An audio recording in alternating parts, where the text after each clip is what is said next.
Have you ever sat by the window, watching the sky shift from morning gold to evening gray, and wondered, how much time do I really have left?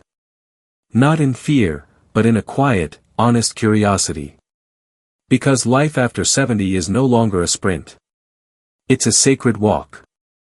And science, yes, science, may hold gentle clues about how long that walk may be. Today, we explore 7 subtle, but powerful signs that can help predict how long you'll live, backed by research, and reflected in the silent wisdom of your everyday life. Let's begin, gently, truthfully, and with heart. Sign 1, you still walk with purpose. There is something different about someone who walks like they know where they're going, even if it's just to the kitchen, or down the street to greet a neighbor. Gait speed, as scientists call it, has been shown to predict longevity more accurately than even some chronic diseases. But this is not about speed alone. It's about the intention in your steps, the way your feet connect with the earth, the rhythm in your breath. A person who walks with purpose tends to carry a sense of inner vitality that can't be measured with just a stopwatch. In one large study published in JAMA, researchers found that older adults who walked faster, not rushed, but steadily, had significantly lower mortality rates. Why? Because a good walking pace reflects the harmony of many body systems, heart health, muscle strength, balance, and even mental clarity. The way you move reflects the way your body and mind are working together. When those systems remain coordinated, it's often a sign that age hasn't broken the connection between your spirit and your physical self. But walking with purpose isn't always about being active. It's about having a reason to move. People who have grandchildren to hug, gardens to tend, friends to visit, they get up. They go. Their legs respond to the call of love, duty, or joy. And in that movement, their life pulses with a subtle, continuing momentum. They don't just survive. They participate. We've all seen someone whose walk slows not from pain, but from losing a reason to go anywhere. Purpose can fade quietly, like light at dusk. That's why protecting your reason to move, even if it's something small, is vital. It tells your body, I'm still needed. I'm still here. In villages where elders live the longest, like Okinawa in Japan, walking is a natural part of life. Not exercise, not a chore. Just life. They visit friends, go to markets, stroll under trees. They move because living requires motion. And in that motion, health flows almost unnoticed. The act of walking also feeds your mind. It clears thoughts, eases anxiety, and encourages creativity. Many elders report that their best ideas, or their most comforting reflections, happen during walks. The movement allows the body to settle while the mind opens up. Even the joints benefit. Contrary to the fear that movement might wear them down, gentle, consistent walking actually nourishes the joints. It stimulates blood flow, lubricates tissue, and maintains flexibility. The body, like the heart, doesn't thrive in stillness. It thrives in motion, steady, loving motion. And when you walk daily, you maintain a form of independence that is deeply empowering. The ability to go where you choose, when you choose, is a quiet strength that resists the tide of aging. It says, I am still in charge of my life's path. Perhaps most importantly, walking connects you to the world. You see people. You notice flowers blooming, clouds drifting, birds returning. These are not small things. These are reminders that you are still part of something larger, and that life still offers gifts for those who move through it with open eyes. So if you find yourself walking less, ask gently, why? Is it the knees? The weather? Or perhaps the heart needs a new reason to rise? Remember, walking with purpose isn't about speed. It's about soul. And when your soul still walks beside you, step by step, the body follows, and often, it lives longer because of it. If this touched your heart, leave a like, it helps more elders find this message. Subscribe to walk with us through wisdom and reflection. And if you feel called, share a comment, your story may comfort someone else today. If this touched your heart, leave a like, it helps more elders find this message. Subscribe to walk with us through wisdom and reflection. And if you feel called, share a comment, your story may comfort someone else today. Together, we grow stronger, one peaceful step at a time. Sign 2, you laugh often, even at small things. There is a secret language in laughter, a sound that speaks directly from the heart. When an elder laughs, not out of politeness, but from real delight, it tells a story of resilience. It says, I've seen pain. I've felt loss. But still, I choose joy. Scientists have discovered that those who laugh regularly have lower levels of stress hormones and stronger immune function. But beyond the biology, laughter is a light, and those who still laugh easily, often live more fully. It doesn't have to be a grand joke or a staged comedy. Sometimes it's just a look your grandchild gives you, or a silly mistake you made but can now smile about. This kind of laughter isn't childish, it's childlike. And that distinction matters. Childlike wonder softens the heaviness of age and welcomes playfulness back into daily life. Those who live longer after 70 often carry with them an ability to see the absurd, the ironic, even the ridiculous parts of aging, and instead of resisting, they welcome it with humor. They know that dignity doesn't mean taking everything seriously. It means having the grace to laugh even when things don't go your way. Medical studies have linked genuine laughter to better blood flow, lower blood pressure, and even longer telomeres, the tiny caps on our DNA that protect our cells from aging. Imagine that, every time you truly laugh, your body thanks you quietly on a cellular level. But more than that, laughter connects. It draws people closer. In a world where many elders feel isolated, those who can still joke, smile, and giggle create bridges between generations. A shared laugh heals more than words ever could. Even laughing alone, when remembering something funny, is a sign of emotional vitality. It means the mind still finds delight in the world, in memory, in imagination, in reflection.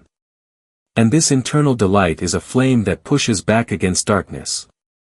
There's a phrase in neuroscience, what fires together, wires together. When we laugh often, our brains strengthen the pathways of positivity. This doesn't mean ignoring pain. It means choosing to highlight joy whenever we can. And in doing so, we rewire how we age. Some of the oldest people alive are known for their humor. They tease nurses. They joke with their great-grandchildren. They tell stories that make others roar with laughter. And through that joy, they remain relevant, engaged, and human, not just old. Laughter also resets the nervous system. It's like a deep breath for the soul. After a good laugh, the shoulders drop, the face softens, and even grief feels more bearable. It's as if your spirit got to stretch and sigh for a moment. And even when the body is tired, laughter brings life.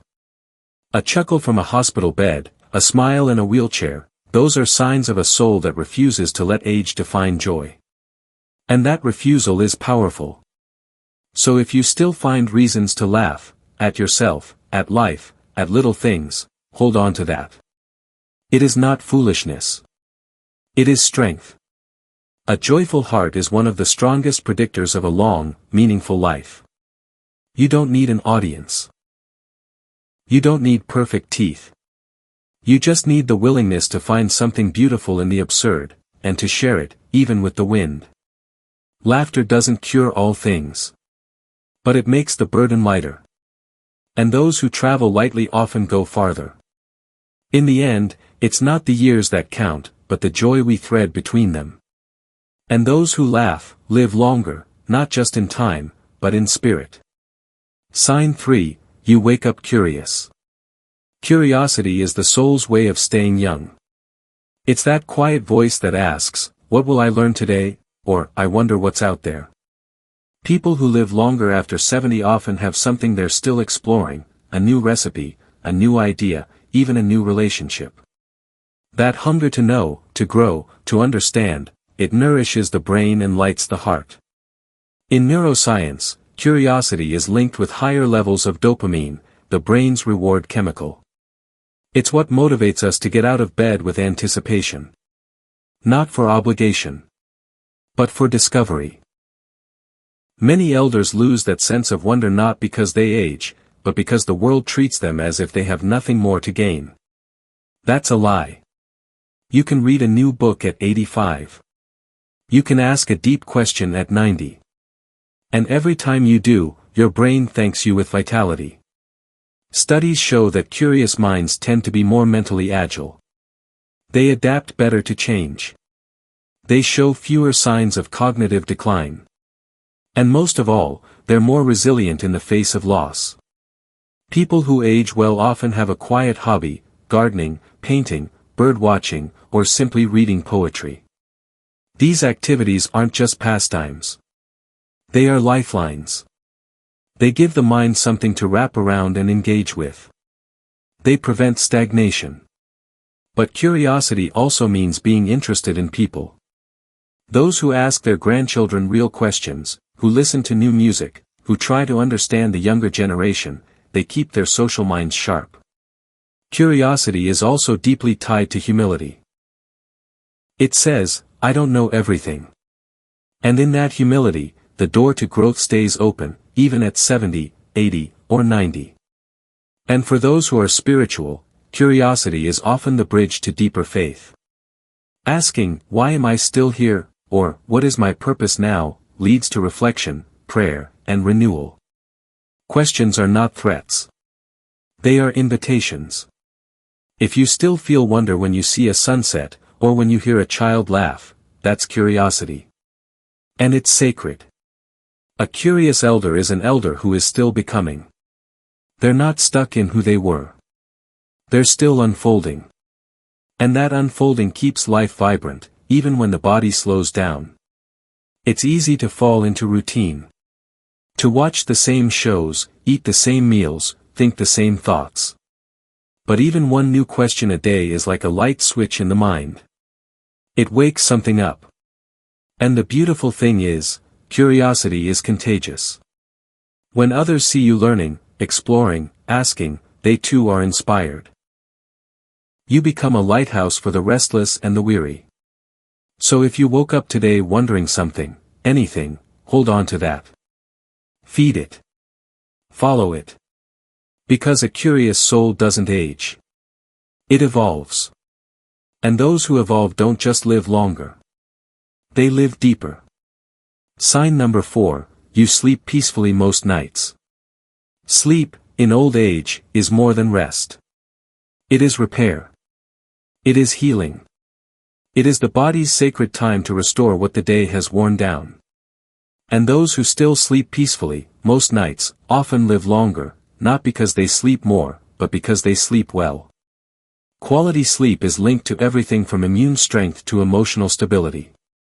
Science tells us that during deep sleep, the brain clears out waste, like mental dust, that can otherwise build up and cause confusion or forgetfulness. Elders who get good sleep have better memory, sharper focus, and lower risk of Alzheimer's.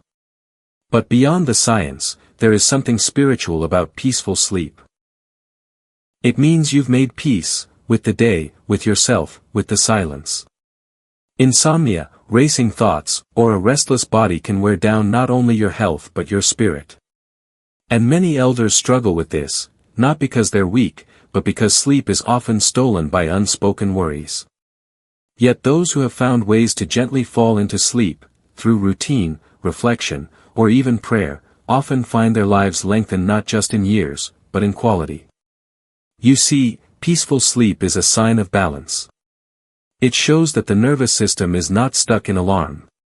That the mind is not constantly scanning for danger. That the soul has found, even just for a night, a place to rest. Many elders who sleep well have habits that protect them. They limit late-night screens, they sip calming teas, they hold simple bedtime rituals. These are not luxuries. They are life-saving rhythms. But it's also about emotional peace. People who hold on to bitterness, regret, or fear often lie awake. The mind replays what the heart won't release. Elders who sleep soundly have usually learned to let go. Not forget, but forgive. And forgiveness is a gateway to deep rest. In communities where people live past 90, many report falling asleep naturally, without medication, just after the sun sets. Their bodies are in rhythm with the earth. They listen to the moon's pull, the quiet of dusk, and the slow unwinding of day. When you wake up refreshed, you don't just feel better, your body is actually better. Your cells repair. Your hormones balance. Your heart calms. Good sleep is nature's medicine, and it's free. Those who don't sleep well often feel older than they are. But those who do, often carry a kind of lightness through their day, like someone who knows how to pause, how to surrender, how to trust that tomorrow will come. And if sleep has been difficult lately, that too is a message. Perhaps your heart is asking for stillness. For softness. For release. Tending to your sleep is an act of self-compassion, not weakness. So if you still sleep peacefully, even if not every night, know that it's a gift. A predictor. A blessing. And if you don't yet, begin tonight with kindness. Start small. The body remembers how to rest. You just have to remind it you're safe now. In the silence between breaths, in the softness of a quiet room, life finds its rhythm. And those who honor that rhythm, live longer, in calm, in clarity, in quiet grace. Sign 5, you have deep, ongoing relationships. Connection is one of the greatest protectors of life. Not pills. Not procedures. But people. Elders who maintain deep, ongoing relationships, even just one or two, live longer, according to study after study. The heart, quite literally, beats stronger when it feels held. These relationships don't need to be perfect. They don't need to be big. They just need to be real. A spouse. A best friend. A child. Even a neighbor you've shared tea with for years. Those bonds are lifelines. They give meaning to the passing of days. Loneliness, on the other hand, is deadly. Researchers say chronic loneliness increases the risk of death as much as smoking or obesity. But connection, real connection, can reverse that. A single heartfelt conversation can bring more healing than any medication. Elders who live long are rarely isolated. They may live alone, yes, but their souls are not alone. They reach out. They stay in touch. They check in. They still care, and allow themselves to be cared for. In some long-lived communities, daily life revolves around shared meals, community rituals, intergenerational stories. Elders there are not forgotten. They are centered. Honored. Needed. But even in modern cities, connection is possible. A phone call. A walk with a neighbor. A letter to an old friend. These are threads of belonging that, over time, create a strong net that holds you. Being vulnerable, opening your heart to another, is one of the bravest things a person can do at any age. But those who live long often continue doing it well into their 70s, 80s, and beyond. They laugh together. They cry together. They listen. They hold space. And in that space, life finds room to grow, again and again. Sometimes, a relationship with a pet offers that same connection. The feeling of being seen, loved, depended on. These relationships are real, and science supports their power to extend life. It's not about how many people are around you. It's about how safe you feel to be yourself with someone. Even one soul who truly sees you can keep the flame of life burning strong. So if you have that, protect it. Nurture it. And if you don't, seek it, gently. Connection is not just a want. It's a need. And it's never too late.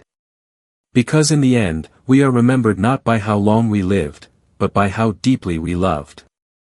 Sign 6, you still find meaning in small moments. Purpose does not have to be grand. It doesn't require fame or legacy. Sometimes, purpose is found in the smallest things: watering your plants, lighting a candle, folding laundry with care. Elders who find meaning in these simple acts often live longer, because they remain spiritually engaged. Meaning is not something you chase. It's something you notice. It shows up in your rituals, your routines, your responses to life. And when you still feel that what you do matters, your body responds with vitality. Even in stillness, meaning is present. Watching the rain. Holding someone's hand. Whispering a prayer. These are acts of purpose. The elders who live longest often continue to feel needed. They care for a pet. They volunteer. They teach, they listen, they comfort. They don't retire from life. They stay involved in ways that nourish both others and themselves. Research shows that those with a strong sense of meaning have lower inflammation, stronger immune response, and higher overall life satisfaction. But again, science only confirms what the soul already knows. Having meaning means you still wake with a reason. Even if that reason is simply to enjoy the morning sun. And for many, meaning comes from legacy. Not what you leave behind, but how you show up now, with kindness, with wisdom, with patience. Those who pass on stories, cook meals from memory, speak blessings, they become bridges between past and present. And that bridge keeps them alive longer than years alone ever could. So if you still find meaning, in prayer, in poetry, in play, cherish that. It is not small. It is everything. Sign 7, you adapt to change with grace. Life after 70 brings change, in the body, in relationships, in roles. But those who live longest don't resist these changes with bitterness. They meet them with grace. Adaptability is one of the strongest signs of emotional intelligence and resilience. And resilient people tend to live longer. Adaptation doesn't mean pretending everything is fine. It means allowing yourself to feel, then choosing to move forward with acceptance. When elders adjust to new routines, use new tools, or learn new skills, they show the world that growth has no expiration date. That spirit, not just strength, is what sustains life. Aging well requires flexibility, in thinking, in feeling, in being. It means letting go of what no longer serves you, and embracing what does, even if it's unfamiliar. Some of the longest living elders are those who say, "I never thought I'd be here, but here I am. And I'm doing my best." That quiet courage, that calm response to life's waves, is a deeper strength than any muscle. So if you've faced loss, illness, change, and still found your footing, you are showing one of the clearest signs of long life, the ability to bend without breaking. So often, the world celebrates beginnings, new jobs, new babies, new homes. But what if the real magic is not in beginnings, but in what endures? What if your presence, right now, after all the storms, is the greatest celebration of all?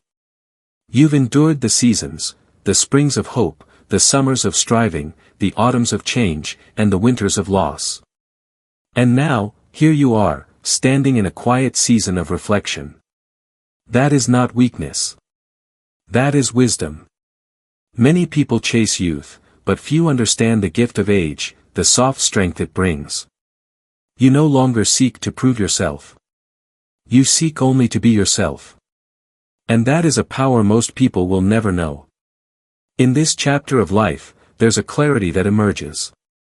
You begin to see what really matters, not the possessions or titles, but the people, the peace, the quiet joy of being alive.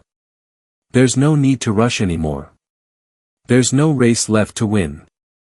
You've arrived. Right here.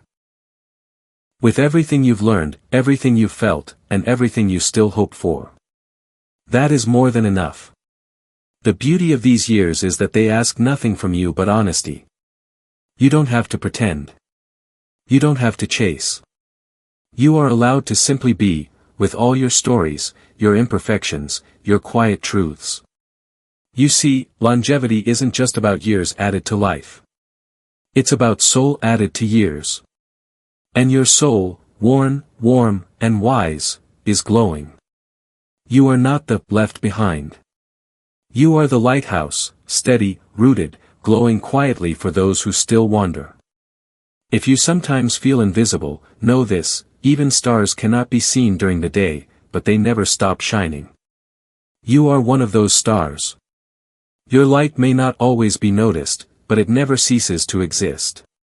Your strength is not in your body. It's in your resilience. The way you keep showing up, even when you're tired.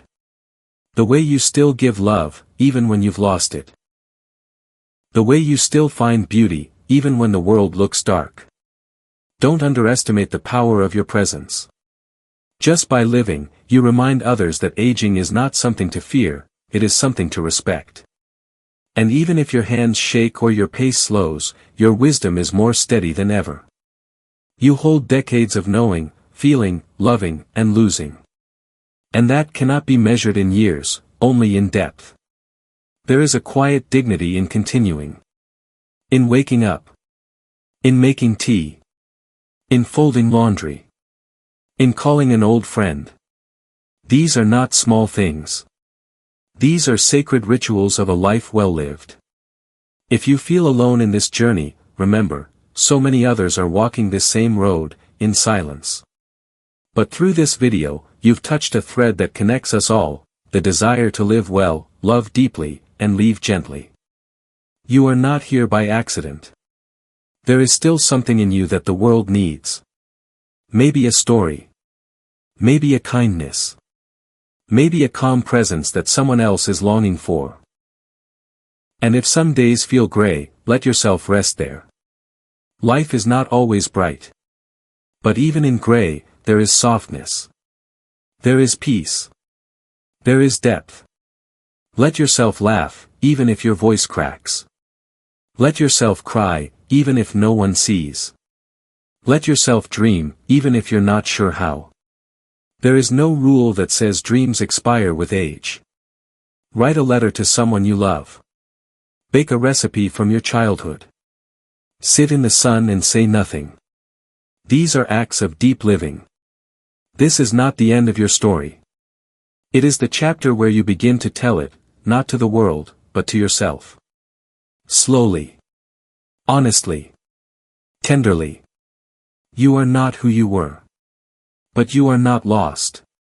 You are becoming. Always becoming. And there is beauty in becoming without hurry. Let this be your quiet revolution, a life lived without rush, without noise, with intention and gentleness.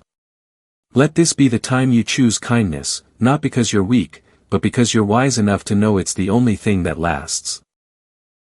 Speak gently to yourself. You've carried enough criticism. Now is the time for compassion. You deserve days filled with light, with music, with small miracles, a bird at your